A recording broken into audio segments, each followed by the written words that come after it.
Hello बच्चों, मेरा नाम है रणविजय और मैं आपको पढ़ाने वाला हूँ साइंस। आप सभी का वेलकम है ज्ञान एडुकेटर्स पे। आज हम जानेंगे कि हमारे साइंस में बोर्ड में किस पैटर्न से क्वेश्चंस आते हैं, कितने एमसीक्यू शॉर्ट आंसर, एक एक करके देखेंगे। ठीक है, आइए चलिए देखते हैं।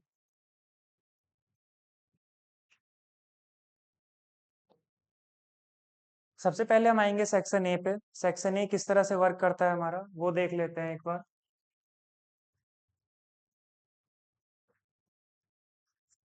बच्चों, जब हम सेक्शन ए की बात करेंगे तो हमें आइडिया होना चाहिए कि सेक्शन ए में 1 मार्कर के क्वेश्चंस होते हैं, जिनकी संख्या होती है 20। ठीक है, और 1 नंबर के क्वेश्चन है और नंबर ऑफ क्वेश्चन है 20, तो आपको टोटल मार्क्स हो गए यहाँ पे 20 मार्क्स। बच्चों, ये 20 मार्क के लिए बहुत इंपॉर्टेंट है। इसके पीछे रीजन ये है कि अगर आपको नहीं आता है यहाँ पे क्वेश्चन, आपका 1 मार्क्स चला जाएगा। और हम लोग को पता है कि 80 आउट ऑफ 80 स्कोर करना हमारे लिए 10th क्लास में कितना ज्यादा जरूरी है। तो चलिए, कोशिश ये करेंगे कि क्वेश्चन हम हो अपना गया। नंबर यहाँ पे कम देखते ना हैं करें। ठीक है, अगला। सेकेंड सेक्शन में आ जाते हैं। हमारे पास सेकेंड सेक्शन है। हमारे पास सेकेंड सेक्शन है, सेक्शन बी।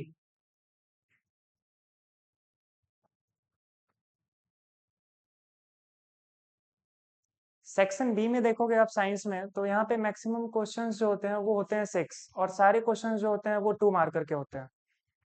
ठीक है, सारे क्वेश्चंस जो होते हैं वो 2 मार्कर के होते हैं।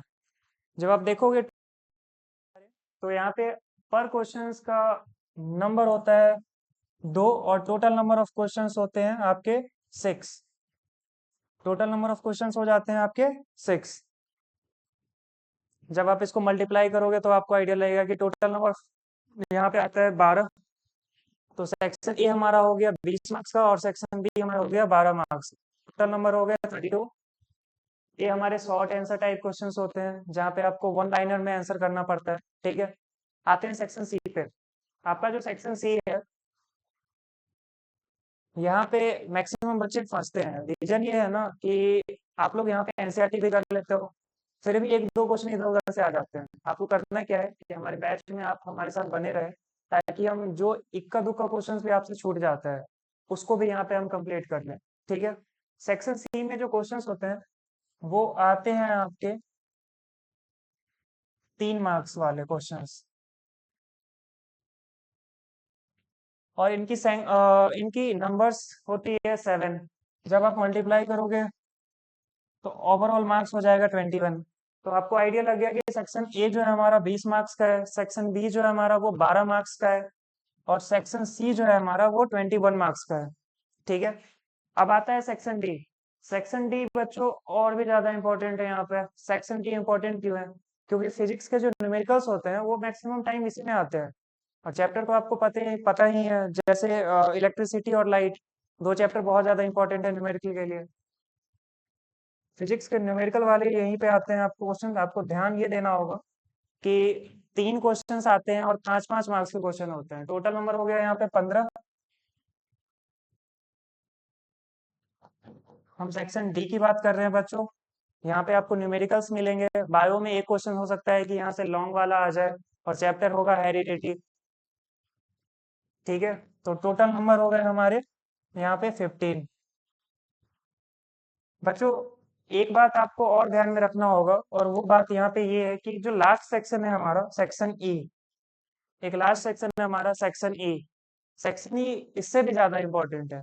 रीजन ये है कि बोर्ड अपने पैटर्न में ना हर साल कुछ ना कुछ बदलाव लाता है। इस साल भी कुछ लेके आया है। तो हमारा जो सेक्शन ई होता है वो होता है आपका case based study question. Case based study, case based study questions ना वहां पे इस तरह से लिखे रहेंगे सेक्शन ई में, सीबी करके। अब ये इंपॉर्टेंट इसीलिए है, रीजन ये है ना कि इसके ऊपर आपको कुछ पैराग्राफ दिखेगा, और उसी पैराग्राफ से रिलेटेड आपको नीचे ऑप्शंस दिए रहेंगे और आपको उसमें टिक लगा के आना है। यहाँ पे टोटल नंबर ऑफ क्वेश्चंस 3 रहते हैं, और पर क्वेश्चंस का वैल्यू यहाँ पे रहता है 4, और ओवरऑल मार्क्स हो गया आपका 12। इस तरह के आपके साइंस के pattern long question, short question, numericals, MCQ इसी प्रकार के रहते हैं।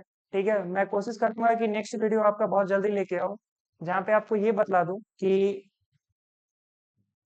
हर चैप्टर्स में से शॉर्ट आंसर क्वेश्चन किस चैप्टर से आता है, लॉन्ग आंसर क्वेश्चन किस चैप्टर से आता है, एमसीक्यू कहाँ से आएगा। ठीक है, एक मैं आपका और लेक्चर लेने वाला हूँ इस पे, जिसपे मैं वो सिलेबस भी आपका बता दूंगा। तो हमारे पास टाइम बहुत कम है, हम कोशिश करेंगे कि ये बैच को जल्द से जल्द लाएं। ठीक है, और चैनल पे आप बने रहे, और बस यही आग्रह है आपसे।